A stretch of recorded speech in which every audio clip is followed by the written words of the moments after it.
안녕하십니까, 이진우입니다. 시장에서 소비자들에게 인기가 있거나 잘 팔리는 제품을 그대로 모방해서 만드는 제품을 카피캣이라고 부르지요. 기업도 남의 비즈니스 모델과 서비스를 그대로 베끼는 게 사업 모델인 카피캣 회사들이 있다고 합니다. 오늘 공부왕 이종훈 코너에서는 새로운 비즈니스 모델로 자리 잡고 있는 카피캣 비즈니스에 대해서 공부해 보겠습니다. 넷플릭스에서 방영되는 오징어 게임이 세계적인 인기를 끌면서 관련 의상, 소품, 음식, 한국식 게임 등등 한국어까지도 세계적으로 화제가 되고 있다는데요. 오늘 트렌드 리포트 시간에는 그 인기에 힘입어서 전 세계로 또 확산되고 있는 우리 문화, 그리고 새롭게 상품화되고 판매되고 있는 제품들에 대해서 함께 살펴보겠습니다. 손에 잡히는 경제 플러스 광고 듣고 시작합니다. 바쁜 세상 알아야 할 것은 많은데 시간이 없으시죠? 대신 공부해주는 공부왕 이종훈 이라는 코너에서 여러분들의 시간도 아끼시고 지식도 얻어가시는 좋은 시간입니다. 카피캣 기업 모델에 대해서 공부해봅니다. 공부왕 이종훈 작가님 어서 오십시오. 안녕하세요. 앞에서 다른 회사 비즈니스 모델하고 서비스를 네. 베끼는 게 네. 주력 비즈니스 모델이다. 네. 이제 이런 말씀 주셨어요? 네, 그렇습니다. 사실 뭐 전자제품 같은 경우에 제품을 이제 카피해서 만들고 파는다. 이건 뭐 어제 오늘 있었던 일은 아니잖아요. 네. 예전에 2011년에 애플의 스티브 잡스가 삼성전자를 가리켜서 카피캣이다 라고 엄청나게 비난했는데 예. 그러고 나서 3개월 뒤에 삼성이 바로 애플의 그 아이패드를 카피한 태블릿 PC를 내놔서 또다시 카피캣 논쟁이 벌어진 적이 있었는데 근데 최근 들어서는 제품을 카피하는데 그치지 말고 아예 그 사업 모델 자체를 다 카피해라. 그것이 올바른 비즈니스 모델과 올바른 비즈니스 모델 전략이 될 것이다. 이런 주장들이 계속해서 나옵니다. 설득력은 있어요. 조금 좀 뭐 정정당당하지 않은 느낌이라 그렇지 1등 내지는 퍼스트가 해놓은 사업 모델이라는 게 그게 작동하는 걸 확인한 거 아니겠습니까? 네네. 아 저렇게 하면 돈 버는구나. 똑같이 하면 되겠죠, 뭐 사실은. 근데 예전에는 제가 알기로 경영학 서적이나 이런 걸 보면 남을 뒤따라가서는 안 된다. 뭐 창의, 혁신 이런 거 강조했잖아요. 근데 제가 이번에 공부하면서 보니까 창의, 혁신 다 필요 없더라고요. 최근 트렌드는 그게 아닌 것 같아요. 이와 관련한 이런저런 자료들이 좀 있던가요? 네, 책도 보고 컨퍼런스 자료집도 좀 보고 또 포브스나 이코노미스트 같은 잡지 기사들, 경제 잡지 기사들 좀 많이 봤는데 제가 본 책은 오데드 센카가 쓴 카피캣. 이 책은 아주 유명한 책이죠. 예전 2011년, 12년대 국내에서도 큰 인기를 끌었던 책이고 그리고 잘 알려지지는 않은 책입니다만 MIT 금융연구소 출신의 알렉사 클레이라는 분과 가디언지 기자 출신의 카라마야 필립스라는 분이 같이 쓴 또라이들의 시대라는 책이 있어요. 또라이들의 시대라는 게 이제 외국 서적 번역해 놓은 책인가요? 이 책의 원래 제목, 원저의 제목은 The Misfit Economy. 그러니까 부적합한 경제학, 뭐 부적격자의 경제학, 뭐 이렇게 번역할 수 있는데 부적합하다, 부적격자, 뭐 이런 말들이 딱 와닿지 않아서 이제 우리나라에서 출판사에서 번역하면서 비속어지만 또라이라는 단어를 좀 확 와닿는 측면에서 썼다라고 이야기를 하고 있어요. 근데 이 책에서 말하는 게 이렇습니다. 남의 아이디어라도 그 아이디어가 더 좋으면 과감하게 뺏겨라. 그렇게 해서 성공한 사례로 독일의 인터넷 회사인 로켓 인터넷을 들고 있는데 이 로켓 인터넷이라는 회사가 재밌는 회사예요. 이 회사의 전략과 비즈니스 모델은 정말 심플합니다. 미국 실리콘밸리에서 성공하고 있는 웹사이트나 앱이 있으면 그대로 뺏겨와서 미국이 아닌 다른 곳, 다른 시장, 즉 독일이나 아시아에 똑같이 서비스해라. 때문에 새로운 발상, 창조, 혁신 이런 건 다 필요 없다. 오직 뺏길 뿐이다. 이게 이 회사의 모토예요. 어떻게 보면. 그것도 아주 대놓고 다 뺏깁니다. 이렇게 해서 근데 지금은 이 회사가 독일 증시에서 자진 상장 폐지를 한 상태인데 한때 2016년 한때 독일 증시에서 시가총액이 우리 돈으로 10조 원에 육박할 정도로 어마어마한 글로벌 기업이 됐어요. 오호, 그렇군요. 그냥 베껴서 똑같이? 그냥 뺏겨서. 근데 시장에서는 상장도 했으니까 또 시가총액도 계산도 되고 했을 텐데. 지금 상장 폐지했지만 자진 상장 폐지했지만 항공이 높습니다. 아 뭔가 뭐 잘못돼서 상장 폐지가 된 게 아니라 그냥 자진해서 스스로. 그렇군요. 야, 그런 게 꽤 여러 군데에서 작동을 하나 봐요. 꽤 작동을 많이 하는데 이 회사 같은 경우에서는 지금 1년에 한 1년에 한 10개 정도의 스타트업 기업을 창립하고 창업하고 그럼 지금 현재 운영하고 있는 스타트업 회사가 한 110개 이상 된다고 그래요. 그러니까 미국에서 저런 게 뜨면 우리도 만들고 똑같이. 똑같이 만듭니다. 이게 이제 되게 재밌는 게 이 그 로켓 인터넷이라는 회사가 2007년에 창업을 했는데 예. 이 돈 자체가 그 미국의 경매 사이트로 유명한 이베이에서 나온 돈이에요. 왜 이베이 돈이 거기로 가요? 이베이 돈이 왜 거기 나오냐면 이게 재밌는 게 이 로켓 인터넷의 창업자가 이제 올리버 삼베어, 마크 삼베어, 알렉산더 삼베어 이 삼형제거든요.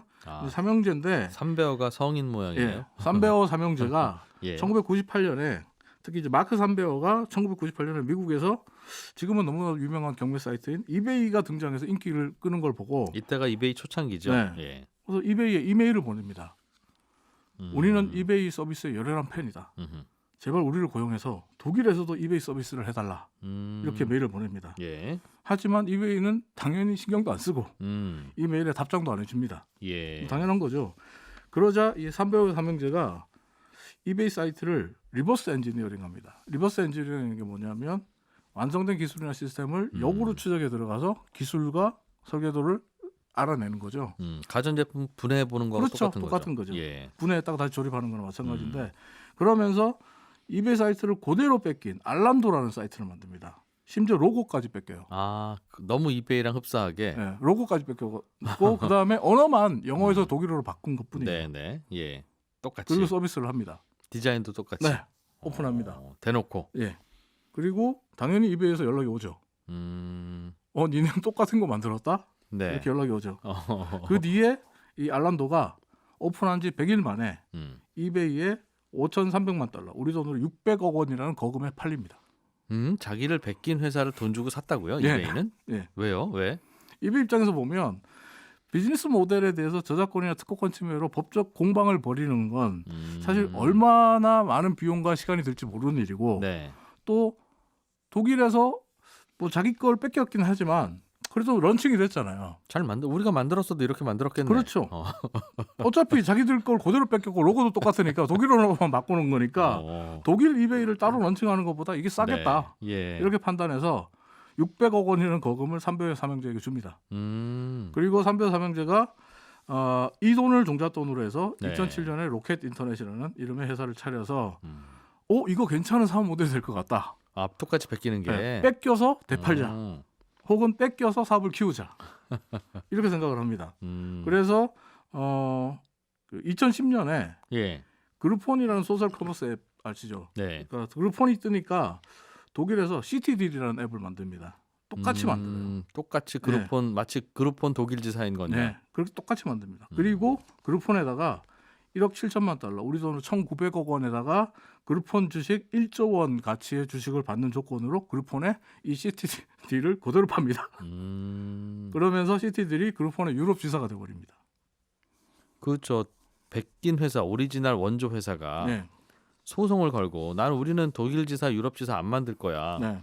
라고 하면 그거 어떡합니까? 그런 회사가 하나 있었어요. 바로 페이스북인데요. 네. 페이스북이 찾아보니까 페이스북이 로켓 인터넷을 소송을 걸은 적이 있더라고요. 로켓 인터넷이 페이스북이 뜨니까 그걸 그대로 뺏겨서 독일에서 이제 스터디 VZ라는 걸 만들었어요. 예. 근데 이게 페이스북과 색깔만 달라요. 그리고 똑같아요, 나머지는. 색깔만 다르고 똑같으니까 페이스북이 당연히 화가 났고 미국 캘리포니아에서 소송을 냅니다. 그러니까 로켓 인터넷이 잘못했다라고 나오는 게 아니라 네. 독일에서 맞소송을 걸어버립니다. 우리도 잘못한 거 없다. 이거 우리 거다, 다르다 이런 식으로. 근데 이 로켓 인터넷 같은 경우에 앞서 말씀드렸지만 돈도 많잖아요. 네. 법률 자문과 서비스도 빵빵하게 받거든요. 그러다 보니까 독일에서 소송은 로켓 인터넷이 승소를 했고 미국에서 캘리포니아에서 소송은 페이스북이 승소를 합니다. 네. 그 소송으로 인해서 스터디 VZ는 미국에서 서비스할 수 없다라는 결과가 나오는데 로켓 인터넷 입장에서는 미국에서 할 생각이 없어요. 로켓 인터넷 전략 자체가 미국에서 유행하는 걸 뺏기게 돼. 네. 미국에서는 서비스 안 한다거든요. 그렇죠. 거기는 원조가 다른 있으니까. 다른 나라에 가서 한다거든요. 그러니까 잃을 게 없는 소송이었습니다. 본사 허락을 받지 않은 프랜차이즈. 네, 그렇죠. 그러니까 지금 같은 경우에 이제 로켓 인터넷이 밈두라는 그 서비스가 굉장히 인기를 얻고 있고 큰 수익을 주고 있는데 이 밈두가 어떤 서비스냐면 숙박 공유 업체 에어비앤비, 네. 에어비앤비를 그대로 뺏긴 거예요. 기능도 똑같고 앱과 사이트에 들어가 보면 분위기와 디자인도 에어비앤비처럼 딱 꾸며놨어요. 네. 정말 뺏긴 티가 팍팍 나는데 에어비앤비는 아이디어부터 개발까지 4년이 걸렸다고 합니다. 그렇겠죠. 근데 윈두는 2달 만에 완성됐어요. 그리고 그러니까... 지금 수천억 대의 매출을 계속해서 올리고 있습니다. 이야. 그러니까 현지 사업이니까 결국 네. 물론 이제 브랜드나 이런 것들은 먼저 미국 업체가 할 수 있겠지만 네. 독일에서 에어비앤비 사업을 하려면 독일의 숙박 업체들 뭐 다 돌아다니면서 회원도 받고 해야 되니까 그 일은 후발주자가 베낀 후발주자가 더 잘했을 수 있겠네요. 정말. 그러니까 이제 아까 말씀드렸던 그 그룹폰 같은 경우가 CTD를 살 수밖에 없는 거예요. 왜냐하면 그룹폰이 새로 들어가서 네. 이 네트워크를 구축하는 비용보다는 그것도 힘들고 차라리 CTD를 사는 게 낫다. 그 카피캣도 또 싸우고 없애야 되니까 번거롭고. 네. 그리고 이베이 입장도 마찬가지죠. 네. 이베이 입장에서도 예전에 98년에 알람도가 먼저 만들어져서 지금 이제 이베이가 독일 들어가서 만든다 그러면 최소 100일은 늦어지니까 그렇겠죠. 2등 업체로 출발해야 되니까 그럴 바엔 차라리 이 돈 주고 정리하자 이렇게 되는 거죠. 비슷한 사업을 어정쩡하게 시작했으면 열심히 하면서도 이걸 어떻게 이걸 엑시스라고 돈을 버나 생각이 들 텐데 이거는 웬만하면 다시 사가는군요. 네, 그러니까 이게 특허권이나 저작권 침해를 피하겠다고 이 삼형제가 생각했다면 그러면 또 굉장히 어정쩡한 서비스가 됐을 거예요. 그래서 이베이가 저 정도는 쉽게 물리칠 수 있어라고 들어갔을 거예요. 그렇겠네요. 뭐 그룹폰도 마찬가지겠죠. 근데 똑같이 해버리니까. 저희도 예를 들면 뭐 맥도날드 같은 거 똑같이 만들어서 설렁탕을 팔든가 하면 재밌을 것 같기도 해요. 그렇죠? 아니죠. 지금 얘기했죠. 그게 어정쩡한 서비스가 되는 거죠. 왜냐하면 똑같이 맥도날드를 뺏길 거면 맥도날드의 그대로 이름만 바꾸고 그냥 그대로. 똑같이 해야 되는 거죠. 알겠습니다. 여기에 대해서 로켓 인터넷은 입장이 뭡니까? 우리가 무슨 문제냐? 뺏겼잖아요. 뺏기는 게 뭐가 문제인데? 이런 입장이죠. 아주 당당합니다. 네. 카피했다, 카피캣이다, 뭐 이런 비난에 대해서 전혀 부끄러워하지 않고 네. 심지어 죄의식도 없습니다. 아까 이제 삼배우 형제 중에 올리버 삼배우라는 그 사람이 있다고 했잖아요. 예. 올리버 삼배우는 아예 대놓고 박사학위를 다른 사이트를 복제하는 기술을 연구하는 걸로 박사학위를 받아요. 제대로. 그러니까 리버스 엔지니어링을 제대로 하기 위해서 박사학위도 그쪽으로 갑니다. 예. 소비자 입장에서는 네. 그러나 소비자 입장에서는 어느 나라에서 성공한 첫 번째 모델이 네. 우리나라에도 빨리 들어오면 좋을 텐데 네. 뭐 그쪽 사정이든 어든 잘 안 들어오고 있으면 이런 카피캣이라도 얼른 등장해서 사업을 하면 좋긴 하겠군요. 그리고 로켓 인터넷 같은 경우에 아예 그 막스 삼베어 같은 경우는 와이어드지나 포브스 같은 곳에 인터뷰하면서 그렇게 얘기를 합니다. 원조 기업들은 건축가, 건축 설계사들이다. 예. 근데 나는 건축 사업을 하는 빌더다. 창의력은 인정. 네. 그러나 그걸로 사업을 하는 건 나. 네. 그러니까 저 사람이 저런 디자인을 하고 저런 설계를 했지만 참고가 됐어. 고마워. 나는 그냥 만든 거다. 집만 만든 거다. 이런 얘기를 해요. 우리는 빌더다. 인터넷 세상에서 빌더다. 문제 없다. 이런 생각을 하는데 게다가 또 이제 이 로켓 인터넷의 이 막 삼베어를 비롯한 관계자들이 이렇게 당당한 이유 중에 하나는 이런 것도 있어요. 카피는 누구나 할 수 있다. 하지만 우리처럼 성공하는 건 쉽지 않다. 카피는 누구나 할 수 있지만 그 카피본을 전혀 다른 나라, 전혀 다른 시장에서 통할 수 있는, 성공할 수 있는 아이템으로 만든다는 건 쉬운 일이 아니다. 그런 아이템을 우리가 찾아냈고 그렇게 만든 거다. 게다가 우리처럼 한두 달 만에 똑같이 카피 못한다. 그렇긴 할 것 같아요. 예. 예를 들면 이 로켓 인터넷이 미국에서 온라인 신발 유통 서비스인 자포라가 성공을 했거든요. 그러니까 자포라가 성공하는 걸 보고 자포라를 뺏기기로 마음먹습니다. 네. 그래서 뺏겨요. 그리고 이 자포라를 뺏긴 걸 그 이름이 잘로라인데 잘로라는 사이트를 어디에 런칭하냐면 동남아시아에 런칭해요. 신발 인터넷 쇼핑몰. 네. 예. 근데 동남아시아에 갖고 가서 독일 기업이잖아요. 근데 동남아시아에서 서비스하거든요. 네. 동남아에서 지금 온라인 신발 쇼핑 그 사이트 중에 최대 사이트거든요. 지금 잘로라가. 예. 그리고 동남아시아에 지금 그 동남아시아의 아마존이라고 불리는 사이트가 전자상거래 사이트가 라자다라는 사이트가 있는데 예. 이거 역시 로켓 인터넷이 만든 거예요. 아, 그래요. 로켓 인터넷이 아마존 보고 뺏겨서 만든 거거든요. 근데 아마존 보고 뺏겨서 동남아시아에 만들었는데 이게 지금 동남아 최대 전자상거래 업체거든요. 시장에서 저 같은 경우도 이제 그 이번에 공부하면서 생각해 보니까 시장에서 이런 게 통한다. 네. 아마존이 있다는 거 우리도 알고 있었잖아요. 그룹폰이 있다는 거 알고 있잖아요. 네. 근데 이거를 필리핀 가서 서비스할 생각은 안 했잖아요, 그동안. 아, 그래서. 근데 이들은 했거든요. 근데 이번에 보니까 그러다 보니까 시장에서는 로켓 인터넷을 더 이상 카피캣이라고 안 부르더라고요. 뭐예요, 그러면? 카피 타이거. 캣이 아니다. 고양이가 아니다. 호랑이다. 베끼긴 이게 하는데 시사상식 문제로도 나오더군요. 베끼긴 하는데 대단한 기업이다. 네. 시사상식 문제로 가끔 이게 카피 타이거가 나오던데 카피 타이거가 로켓 인터넷이 만들어낸 신조어고 네. 또 로켓 인터넷 사례와 함께 이 카피 타이거 모델이 최근에 국내 스타트업의 생존과 성장 모델과 관련된 컨퍼런스에 빠지지 않고 등장하더라고요. 그래서 컨퍼런스 자료들을 제가 좀 많이 봤는데 카이스트의 이민아 교수 같은 분 같은 경우는 전 세계에서 성공한 유니콘 기업들의 4분의 1 이상이 남의 비즈니스 모델과 서비스를 그대로 카피한 거다. 그러니까 우리도 이런 전략을 써야 된다. 이렇게 주장을 하고 계시거든요. 생각해보면 뭐 사실은 인터넷 쇼핑몰들이 다 똑같죠. 이름도 다르고 뭐 디자인도 다릅니다만 네. 뭐 그게 그거죠. 인터넷 상점 보면. 그러다 보니까 이제 로켓 인터넷 같은 경우는 요즘은 이렇게 그 다른 스타트업 기업들을 키워주는 스튜디오 역할을 하거든요. 근데 스튜디오 역할을 하는데 이 스튜디오에 들어오는 회사들 대부분도 로켓 인터넷처럼 카피캣들. 근데 이 카피캣들이 카피 타이거가 될 수 있게 로켓 인터넷이 도와주고 있어요. 대표적인 게 우리나라 배달 앱의 전체라고 할 수 있죠. 배달의 민족 요기요를 갖고 있는 딜리버리 히어로. 예. 이 딜리버리 히어로가 독일에서 한 건 뭐 배달의 민족 인수 때 되게 얘기 많이 나왔잖아요. 근데 이 딜리버리 히어로가 로켓 인터넷 최대 주주로 있는 로켓 인터넷 자회사예요? 네, 인큐베이팅 회사예요. 배달의 민족을 인수해간 그 네. 독일 회사가? 네.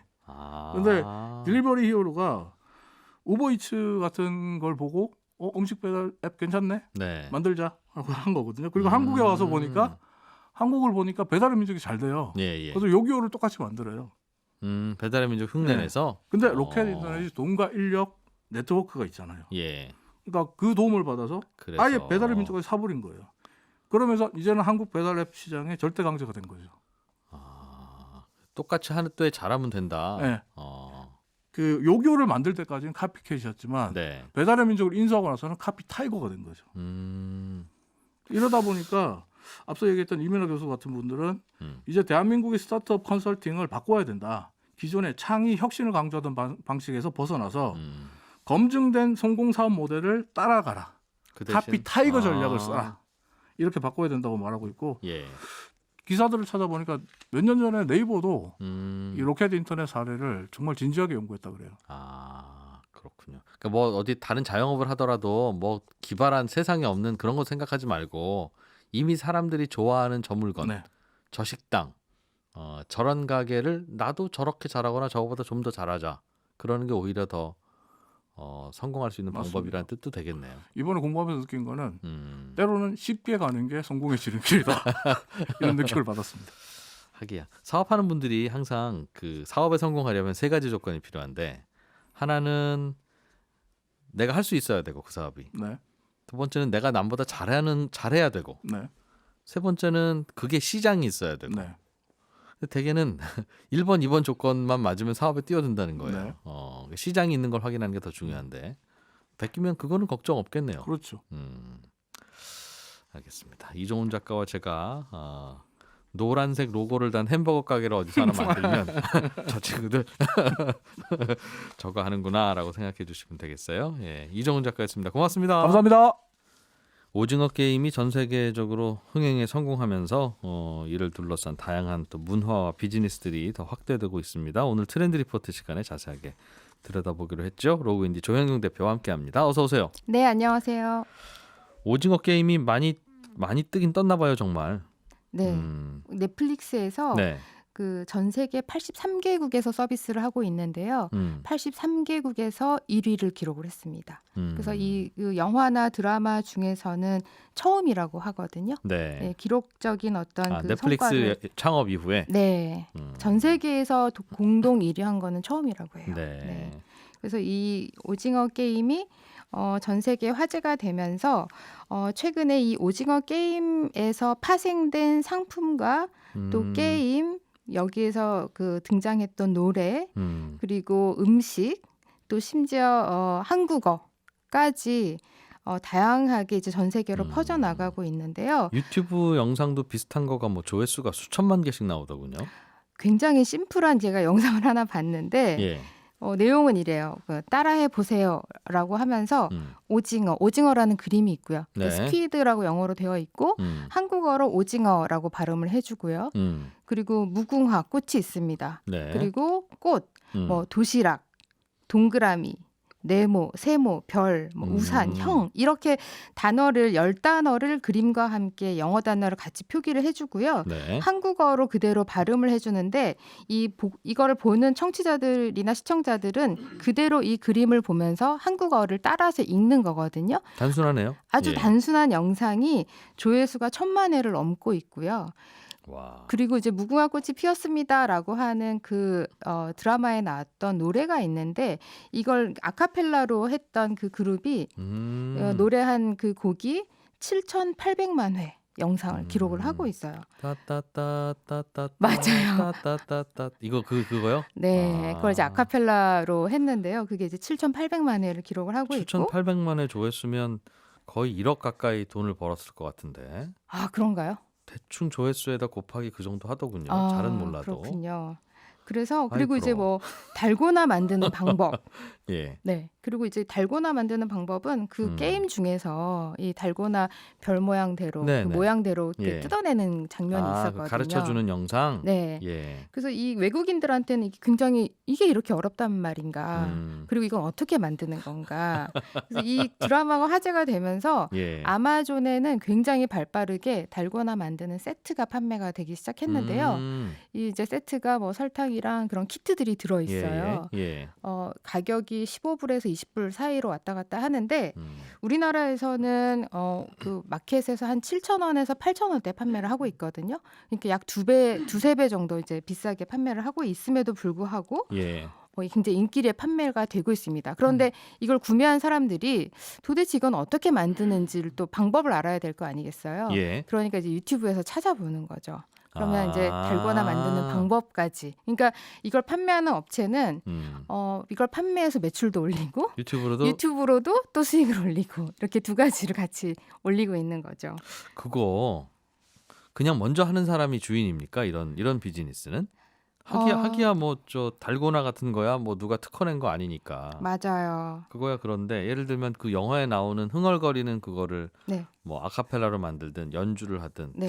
괜찮을 것 같기도 하고 또 앞서서 카피캣 얘기를 하도 들어서 괜찮은 건가? 이게 원래 좋은 비즈니스인가? 이런 생각도 들고.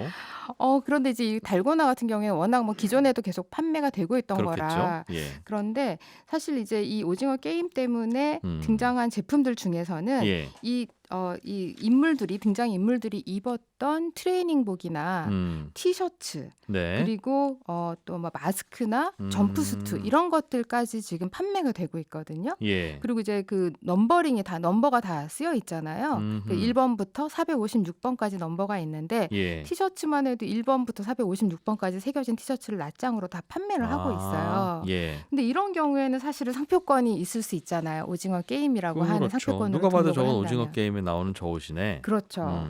그런데 이 오징어 게임의 상표권은 제작사가 가지고 있지를 못하고 네. 중국 업체가 9월 말에 중국의 한 의류 업체가 의류랑 신발, 모자, 그다음에 이제 코스튬 같은 그런 상품에 스퀴드 게임이라는 표준 문자 상표를 예. 미국의 특표 상표청에 출원을 했다고 합니다. 그러니까 사실은 더 빨리 한 발 빨리 움직인 셈이 되는 거죠. 예. 그래서 제작사 입장에서는 뭔가 콘텐츠 외에 제품에 대한 상표권까지는 사전에 보호해야겠다는 생각을 미처 못했던 것 같아요. 그러니까 이 드라마가 이렇게 전 세계적으로 화제가 될 거라는 걸 미처 예상을 못하지 않았을까.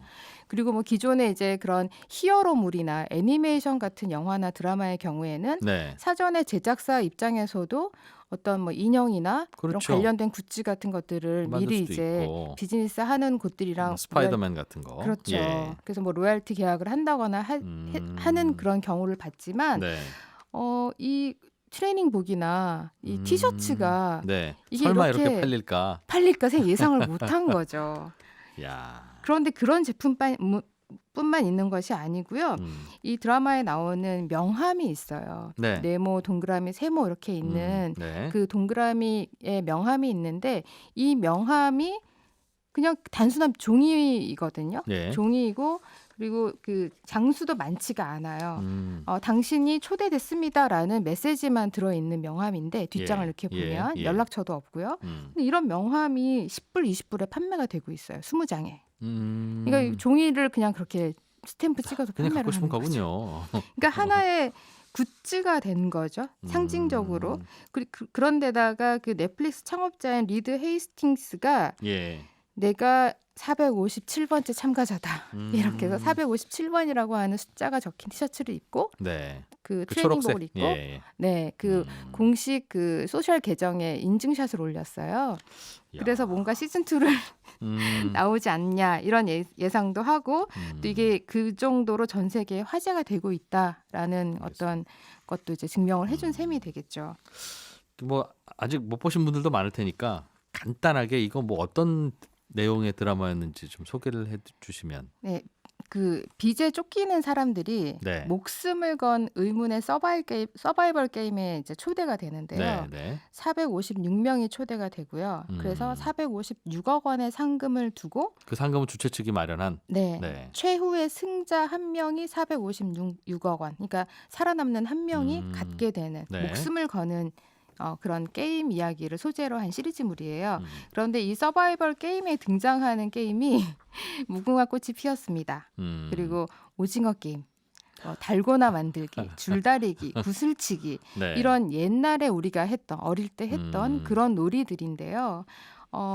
우리가 예전에 게임에서는 술래에게 잡히면 걸리면 또는 죽는다 이렇게 표현을 쓰잖아요. 그렇죠. 네, 너 뭐 죽었어? 잡히거나, 이렇게. 네, 뭐 이렇게 눈에 띄거나 하면 죽었어 이렇게 얘기를 하잖아요. 근데 그게 실제로 죽는 건 아니잖아요. 근데 여기서는 실제로 죽어요. 이 드라마에서는 실제로 죽는 거죠. 허허. 그래서 굉장히 이제 기발하다, 발상의 전환이 있었다 이런 평가도 듣는데요. 근데 이게 굉장히 세태를 풍자한 것이다. 네, 라는 이야기도 하더군요. 네, 그렇죠. 네, 그런 얘기들도 많이 하고요. 예. 그리고 이 놀이들이, 이 게임들이 뭐 매우 이색적이긴 하지만 단순하면서도 사실 웃긴 요소도 좀 있어요. 예. 그리고 무엇보다 돈이 많다거나 힘이 세거나 네. 뭐 키가 크거나 또는 똑똑하다고 해서 이기는 게임이 아니거든요. 그러니까 누구에게나 공정하게 기회가 진다라는 그런 점에서 좀 몰입감을 준 것 같기도 합니다. 네. 그러게요. 그래서 얼마나 해요? 거기 나온 그 기념품들 같은 거 만들어서 팔면 아까 명함은 뭐 한 1, 2만 원 선? 네. 한 20여 장 들어있는 거? 10달러에서 20달러 사이에 달고나 판매하고 키트도 있고요. 우리나라에서 한 7, 8천 원 하는 거 거기서는 한 2만 원에 판다고 네. 그러더라고. 그리고 트레이닝복 같은 경우가 60달러이고요. 예. 점프스트가 45달러.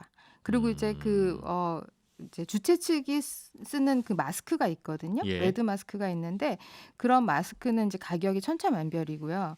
그리고 참가자 번호가 새겨진 티셔츠는 이제 10불에서 15불 사이. 네. 그리고 이 오징어 게임을 상징하는 원형과 동그라미와 세모, 네모 이걸 또 가지고 마스크 일반적으로 우리가 생활에서 쓸 수 있는 일반 마스크 있잖아요. 그런 네. 마스크 제품들도 나오고 있고요. 예.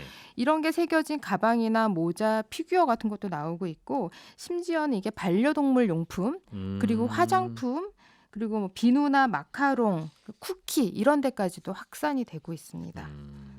그래서 제가 아마존에서 검색만 했을 때는 이 스퀴드 게임이라는 걸 검색을 했을 때 2,500건 예. 정도의 제품이 나오고 있더군요. 와, 정말 열풍이네요, 진짜. 그리고 이제 그 인형이나 이 드라마에 주로 나오는 컬러들이 녹색이랑 레드, 네. 블랙 요 예. 세 가지 컬러가 이제 주로 많이 나오거든요. 그렇죠. 네, 예. 트레이닝복은 주로 이제 녹색이고 그 이제 관리하는 분들은 레드인데 이게 녹색과 레드가 이 두 가지를 섞어서 이렇게 뭔가를 굿즈나 제품을 만들었을 때 그리고 동그라미나 네. 네모나 세모를 같이 융합해서 뭔가를 만들었을 때 소비자들이 이거 오징어 게임 제품인가? 네. 이렇게 연상을 하게 되기도 한다고요. 실제 등장한 제품이 아님에도 불구하고. 그럴 거예요. 네, 그래서 그런 제품들이 이제 파생되어서 패러디 상품들이 많이 등장을 하고 있고요. 내년 여름에 수박철 되면 자꾸 떠오르겠죠.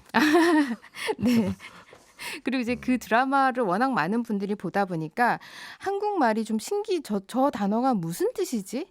저 단어는 뭐 계속 등장하는데 외국인들이 네. 듣기에 많이 봤던 말인데 오빠, 언니, 누나, 대박 뭐 이런 거는 도대체 무슨 뜻이지? 네. 그리고 실제로 이런 단어들은 일반적으로 이제 기존에도 한류 열풍 때문에 뭔가 이제 BTS나 아이돌들이 해외 콘서트나 이런 것들을 할 때 네. 뭐 이런 팬 사인회나 이런 거에서 이런 단어들을 많이 본 거죠. 먹방, 유튜브를 통해서는 뭐 먹방이나 치맥 예. 이런 것들을 많이 보다 보니까 옥스포드 사전에서는 최근에 한국어 26개를 그 공식 언어로 이제 영어로 발음 그대로 나는 언어로 등록을 시켰거든요. 네. 그게 이제 오빠, 언니, 누나, 대박, 화이팅이라는 단어도 들어갔고요.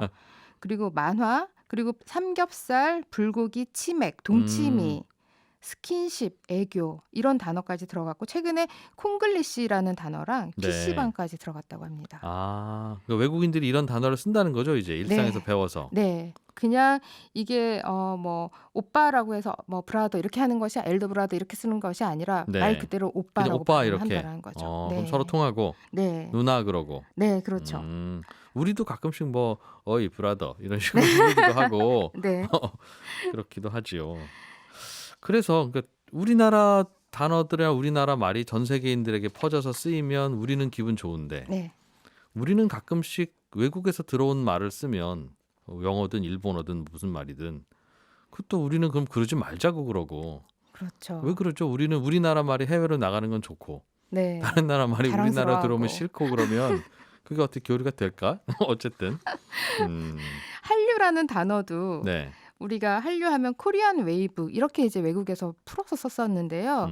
말 그대로 한류, HALLYU 이런 식으로 단어로 등재가 됐다고 해요. 아, 이것조차. 네, 이것조차도. 네, 그래서 이 한국의 어떤 문화, 그다음에 이런 또 오징어 게임이 K컬처 약간 식어가던 K컬처, K 프로덕트의 불을 한번 다시 지펴준 셈이 된 거라는 점에서 굉장히 뿌듯한. 네, 그런 이게 예전에도 우리나라 문화가 어디 뭐 해외로 나가서 인기를 끌어요. 뭐 사람들 김치 좋아해요라는 이야기를 우리는 많이 들었는데 네. 종전에 그런 것들은 해외의 어떤 일부 지역 아는 분도 있어요. 뭐 정도. 그렇죠. 우리 스스로가 자화자찬하는 괜히 그냥 게 많았죠. 어찌 보면 네. 대부분은 역시 여전히 모르는데 네. 와 신기하게 아는 사람도 있더라. 이제 이런 정도로 우리가 기뻐했다면 네. 요즘에 이 열풍은 정말 이제는 오히려 모르는 사람이 더 적은 그런 것 그런 같아요. 수준인 듯해요. 네, 그래서 이 한류라는 이 영어 표 발음을 그대로 등재를 하면서 네. 뭐라고 설명을 했냐면 이제 K컬처, 한국의 어떤 문화는 굉장히 트렌디하고 예. 어떤 전 세계의 유행을 가져가는 중심에 서 있는 하나의 문화다라고 설명을 하고 있습니다. 그렇군요. 네. 해외에서는 이런 거 자꾸 갖고 와서 이제 비즈니스도 할 것 같고 아마. 네.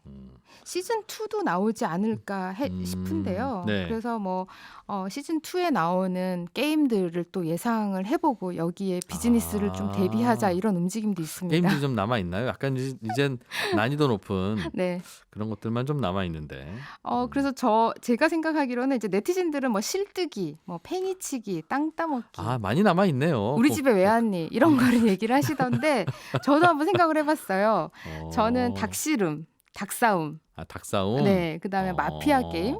그럼 마피아 게임 뭐였죠? 마피아 게임 경찰과 서민 놀이 이런 게 이제 요즘 젊은이들 사이 많이 하는데 그리고 뭐 눈치 게임, 공기놀이. 여자분들은 공기놀이 많이 맞네요. 했고요. 그러고 보니까 뭐 저 말타기 같은 것도 있고. 그렇죠. 그리고 뭐 고무줄 놀이랑 줄넘기 이런 것도 있죠. 그래서 사실 뭐 저는 456 줄넘기 이런 거를 제품으로 만들어도 괜찮지 않을까라는 생각을 해봤어요. 456 하면 왠지 오징어 게임의 마지막 생존자 번호거든요. 그러면 456 줄넘기 하면 뭔가 오징어 게임과 연결된 제품이 아닐까. 그리고 색깔은 녹색이랑 빨간색으로 하는 거죠. 날씨가 좀 쌀쌀하긴 합니다만 저기 여기저기 그 동네에 보면 예전에 전국체전이나 올림픽이나 뭐 이런 거 하고 지금 빈 채로 놓아둔 운동장들 많을 거예요. 네. 서울에도 몇 군데 있죠. 그런 데서 그런 거 하고 놀면 좋지 않을까? 라는 생각도 좀 들고. 여기저기에서 이제 많이 보일 것 같습니다. 키즈용 제품까지 나오고 있어서 네. 오징어 게임에 관련된 트레이닝복을 입고 동네 어귀에서 무궁화꽃이 피었습니다. 게임을 하는 아이들도 좀 많이 찾아볼 수 있었으면 좋겠습니다. 우리나라 드라마들이 가끔씩 그렇게 히트를 하는데 이번 경우는 왜 이렇게 전 세계적으로 원래 이 구성이나 혹은 그 스토리 자체가 네. 너무 기발하다라든가 네. 너무 의외다 이런 것 때문이었을까요? 뭐 여러 가지로 예측을 하긴 하던데요. 지금 이제 전 세계가 다 힘들다 보니까 힘든 사람들이 뭔가에 이제 로또 당첨은 꿈꾸기 어렵고 하기야. 도전해볼 수 있는 나도 이런 기회가 있다면 과연 도전해볼 것이냐. 그리고 너무 만능 물질주의에 대한 어떤 돈이 전부다라는 거를 약간 좀 풍자하는 그런 의미도 그 안에 사회 담겨 계급들도 있고요. 다 풍자를 하고 네. 하나하나 그런 거 보면 맞아요. 또 그런 게 있죠. 로그인디 조현경 대표와 함께 스퀴드 게임, 오징어 게임의 세계화에 대해서 들어봤습니다. 고맙습니다. 네, 고맙습니다.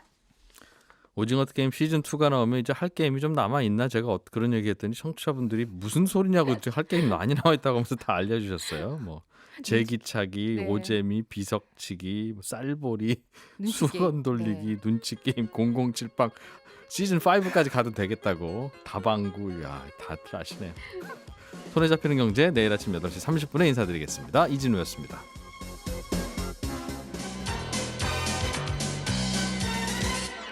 더 깊고 더 재미있는 경제 이야기. 이진우의 손에 잡히는 경제 플러스.